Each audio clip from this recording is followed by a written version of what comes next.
Salut la compagnie, c'est Jus de Melon. Et aujourd'hui, dans un pro-ciné critique, non, fort heureusement, je ne vais pas chanter. Ah, j'aurais pu, hein, c'est un film musical dont je vais causer aujourd'hui, mais franchement, ça aurait été très lourd, aussi bien pour vous que pour moi.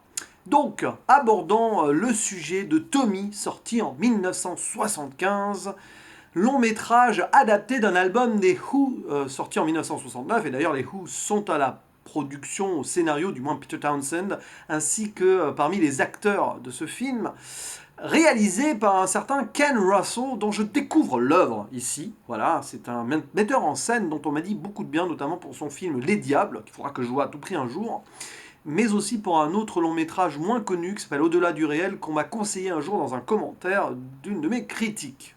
Voilà. Au casting de ce Tommy, on retrouve forcément Roger Daltrey, le chanteur des Who, dans le rôle principal, celui de Tommy. Son beau-père étant joué par le regretté Oliver Reed, celui qui nous avait quitté pendant le tournage de Gladiator à la fin des années 90. Anne Margaret joue la mère de Tommy, excellente d'ailleurs dans ce film. Et il y a une ribambelle d'artistes, de chanteurs invités.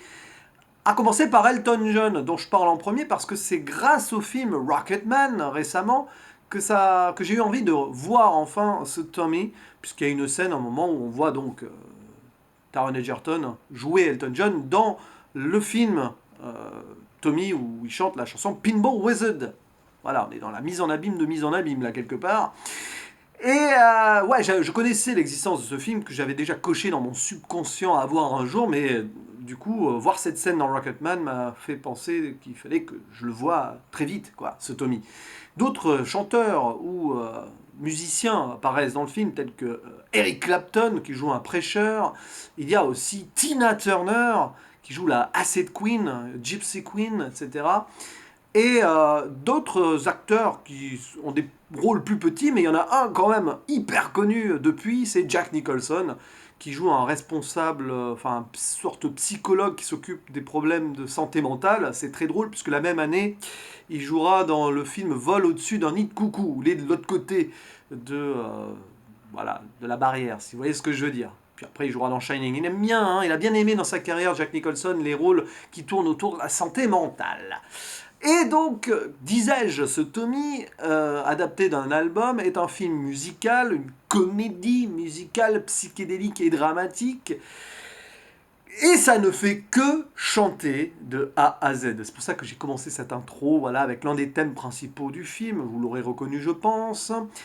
Et j'ai presque eu l'idée de faire tout ça en chantant, mais ça aurait été juste inaudible, impossible. Déjà que l'impro, c'est pas facile, mettre ses idées en place, et en plus on doit trouver des mélodies à la... Non, non, ça aurait pas été possible. Et puis ça aurait pas été bien, ça aurait été insupportable. Oui, il n'y a pas de dialogue parlé pendant le film. C'est que des images et du chant, et le chant racontant l'histoire avec les personnages qui chantent et les acteurs qui chantent. Parce qu'en en fait, ils auraient pu reprendre, entre guillemets, bêtement les chansons de l'album. Non, ils ont tout réorchestré et refait pour le film. Ça a d'ailleurs été l'une des controverses parmi les fans des Who, qui ont souvent moins apprécié ce film que l'album, parce que forcément, bah, il y a des nouvelles adaptations qui sont différentes de l'album d'origine, que j'ai déjà écouté à une ou deux reprises dans ma vie. Mais surtout, c'est les acteurs qui chantent, et bon, bah, c'est inégal, il faut l'avouer. Mais moi, je trouve ça quand même super sympa, ça rentre bien dans l'atmosphère et ça nous rentre, nous, spectateurs, dans l'ambiance.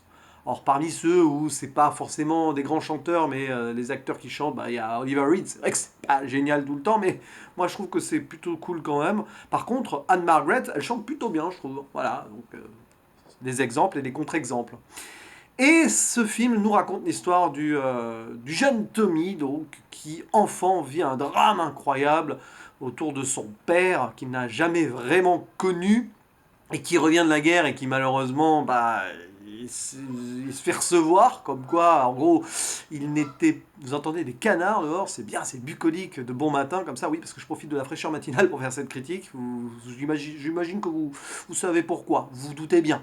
Et donc, je disais, le jeune Tommy, bah, il n'a jamais connu son père, déclaré décédé à la guerre, puis le père revient, sauf qu'il se fait, voilà, et c'est un drame, et il se passe quelque chose, voilà, je vais pas trop vous spoiler, autour du beau-père, qui a pris la place du père aux côtés de la mère, et à cause de ce choc traumatisant, le petit Tommy, qui a 6 ans à ce moment-là, devient sourd, muet et aveugle. Voilà. Et après, il y a une ellipse, on le retrouve 20 ans plus tard, toujours sourd, muet et aveugle. La mère essaye de le sortir de là voilà, en tentant plein de choses improbables. Ça ne marche pas. Et puis un beau jour, parce que Tommy va se mettre au flipper, le fameux Pinball Wizard, eh ben, il va devenir une sorte d'icône d'une jeune génération et être déifié par celle-ci. Et entre grandeur et décadence, nous allons découvrir, du coup, nous allons suivre la vie et l'évolution de celle-ci, d'un Tommy qui vit dans un monde qu'il ne reconnaît pas forcément et qui devient trop grand pour lui quelque part. Et c'est très intéressant. Oui, alors le côté psychédélique de l'époque, 1975, les années 70, on est en plein dedans, rend ce film parfois très burlesque, pas forcément facile à suivre, mais moi j'ai adoré parce que j'ai tout de suite accepté ce côté-là. Voilà, je sais que le film, j'étais un peu surpris, là, 6,9 sur 10 sur Sens Critique. Moi j'ai mis 8, je m'attendais à plus. Mais je peux comprendre, donc, entre les adaptations des chansons et le côté où c'est pas forcément facile à suivre, je vais pas dire que le film a mal vieilli, je trouve que le grain de l'image est toujours intéressant et bien, voilà, même 40 ans après. Mais c'est clair que ça a peut-être eu du mal à franchir son époque. Je pense que ce film était peut-être considéré comme déjà plus ou moins has-been dans les années 90. Mais bon, qu'est-ce que ça veut dire, has-been, Et le côté psychédélique, bah, les chansons notamment, il y a quand même certaines scènes qui sont bien étirées au niveau musical comme ça. Le prêcheur Eric Clapton qui chante dans cette église dédiée à Marilyn Monroe, improbable, voilà, c'est une sorte d'église chrétienne de base, mais en fait c'est plus Dieu, c'est plus Jésus, c'est Marilyn Monroe. On idole cette chanteuse actrice disparue. Un petit peu, voilà. Bon, ça, il y a de la critique derrière, je vais y venir après. Il y a la chanson Acid Queen par Tina Turner qui est totalement barrée, évidemment. On essaye de soigner Tommy en lui faisant prendre des acides, après que les miracles de la religion n'aient rien pu faire. Voilà, c'est juste improbable. Et puis ben, il y a tout ce qui se passe voilà, dans la décharge où il découvre le flipper, et puis vers la fin où il revient, enfin il reforme le camp de jeunesse dans lequel sa mère a rencontré son beau-père, et ça part en cacahuète ultime sur le final. Ouais, c'est pas forcément facile à suivre, mais finalement l'histoire a une belle cohérence, et surtout je la trouve touchante. Voilà.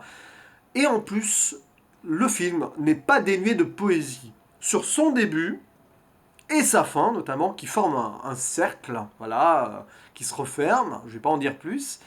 Il y a quelques moments de contemplation aussi autour de Tommy, donc, qui est super bien joué par Roger Daltrey, qui n'était pas acteur de base, je pense, à l'époque. Après, il fera d'autres rôles, petits rôles, je l'avais vu notamment dans un épisode des Contes de la Crypte, ouais, 20 ans après. Et donc, il joue super bien ce gamin mutique, mais en même temps, il est perdu dans son monde, et à un moment, il est même, on va dire, obnubilé par son reflet, le reflet du miroir qu'il n'est pas censé voir du coup, qui va lui apporter la lumière et l'illumination extraordinaire. Et je trouve qu'il est juste dans ce rôle très dramatique et presque christique quelque part. Roger Daltrey ici, ouais, il a une forme christique sans la barbe, qui sera d'ailleurs justifiée par le dernier acte. Et franchement, bah, tous les acteurs sont très bons. Alors bon, il y a quelques moments. Bon, par exemple, Eric Clapton, dans sa chanson en tant que prêcheur et tout dans l'église, je l'ai pas trouvé hyper, comment dire, dedans. Je sais pas, c'est une impression comme ça. Jack Nicholson, je l'ai vu meilleur aussi, mais bon, il a tout petit rôle, donc voilà.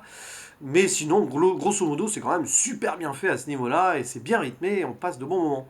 Et surtout, moi, ce que j'ai aimé dans le film, c'est quand même des critiques acerbes qui étaient déjà là dans l'album de base, qui est c'est assez violent quand même. On parle là-dedans de religion, et c'est très négatif sur la religion. D'ailleurs, le jeune Tommy rejette toute forme de religion très tôt, même après son drame. C'est peut-être pour ça d'ailleurs qu'il n'est pas sauvé, tout ça. Enfin, ses parents, enfin, sa mère ou son beau-père désespèrent à cause de ça. Il va rejeter tout ça, toute forme de culte, toute forme de drogue aussi d'ailleurs, ce qui est assez intéressant pour un film psychédélique, pour arriver à la fin à devenir lui-même une sorte de dieu. Et c'est juste le paradoxe ultime qui va presque rendre les choses improbables sur le final. Moi j'ai trouvé ça intéressant parce que les religions en prennent plein leur gueule. Alors c'est pas très subtil, mais c'est intéressant dans le développement d'une certaine époque, les années 70, je trouve, dans un Royaume-Uni assez puritain, enfin puritain, Il l'était beaucoup moins hein, depuis, voilà, parce que forcément, déjà, c'est tout ce qui est le punk, tout ce qui est Beatles, Rolling Stones et tout, forcément, ça a changé les choses et ce film s'inscrit dans cette mouvance-là. Et le côté poétique absolu du début du film et de la fin, moi j'ai trouvé ça génial, c'est le miracle de la vie. Tommy naît d'un amour pur, qui est présenté avec des scènes bucoliques au départ, entre la mère, donc Anne-Margaret, et le père, qui est joué par je ne sais plus qui, j'ai pas son nom sous les yeux, mais c'est pas grave. Et c'est l'amour ultime, et l'enfant naît de cet amour pur, voilà, donc. Mais la guerre vient tout détruire, parce que voilà, le père il part à la guerre, il voit pas la naissance de son fils. Tommy naît d'ailleurs en même temps que la guerre est gagnée par les Britanniques et compagnie. C'est une victoire, Tommy est une victoire, symbolise une victoire à lui tout seul, sauf que après, bah, ça va mal se terminer, ça va mal se poursuivre pour lui. Donc ça, déjà, au début, c'est assez cool. Et puis, bah, la fin, que je ne vais pas révéler ici, mais qui a un écho au début. Et moi, j'ai trouvé ça assez subtil. Et il faut bien le voir, d'ailleurs, que les scènes sont assez mises en parallèle. Voilà. Et donc, critique de la religion, j'ai dit, aussi critique de la société de consommation et de l'idolâtrie, voilà. Bah, déjà, cette église à l'effigie de Marilyn Monroe, une époque où on commençait à idolâtrer les stars de la pop culture. Les Beatles s'étaient passés par là il n'y a pas longtemps. Donc forcément, c'est encore pire aujourd'hui, hein, forcément. On voit un culte à des stars comme ça qui n'ont rien demandé, des héros sportifs, même des héros de télé-réalité aujourd'hui, ça va loin.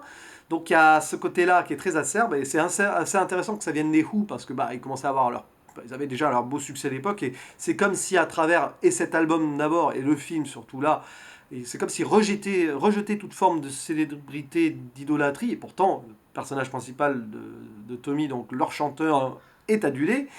Et donc il y a ça qui est marrant. Puis après, bah, justement, quand Tommy est adulé, on voit qu'il est utilisé en tant qu'objet marketing, notamment par le beau-père, qui est vraiment un vrai salopard dans le film de A à Z, qui, voilà, on crée des logos à son effigie, une sorte de croix avec la boule de flipper en haut, qui est aussi un micro quand il chante, c'est plutôt bien trouvé, je trouve, ça. Et forcément, ça ne peut mener qu'à la décadence ultime. Donc, critique de la société du capitalisme aussi, clairement ici évoqué. Voilà, donc c'est un film qui est à la fois fun, burlesque, fou, psychédélique, amusant, musicalement très bon et intelligent. Voilà, un peu long sur certains points quand même, parce qu'à la fin des 1h45, t'es là, tu te dis, oh putain, t'en as pris plein la gueule niveau chanson, à un moment, c'est vrai que c'est un peu relou. Puis il y a des chansons qui sont meilleures que d'autres aussi, il faut l'avouer. Mais bon, après, moi j'ai bien aimé les réorchestrations, notamment le final, enfin la dernière chanson, que j'ai mis préférée dans le film que dans l'album. Voilà. Mais sinon, bon, après, vous avez quand même les thèmes cultes de Tommy, l'album, qui sont repris là, tels que Pinball Wizard, forcément, I'm Free, et au début, It's a Boy, pour ne citer que celle-ci. Mais c'est plutôt intéressant parce que c'est à la fois fidèle et différent, donc niveau musical, quand même, on y trouve notre compte. Enfin, moi, je suis pas un énorme fan des Who et de cet album, donc j'ai pas été choqué outre mesure. Voilà, bah, c'est tout ce que j'avais à dire sur ce Tommy. Je suis bien content de l'avoir vu. Un petit peu de musique, de rock et de cinéma mélangé, c'est toujours sympa, sachant que ce sont mes deux passions, enfin mes passions principales. Je vous dis à la prochaine. Ciao.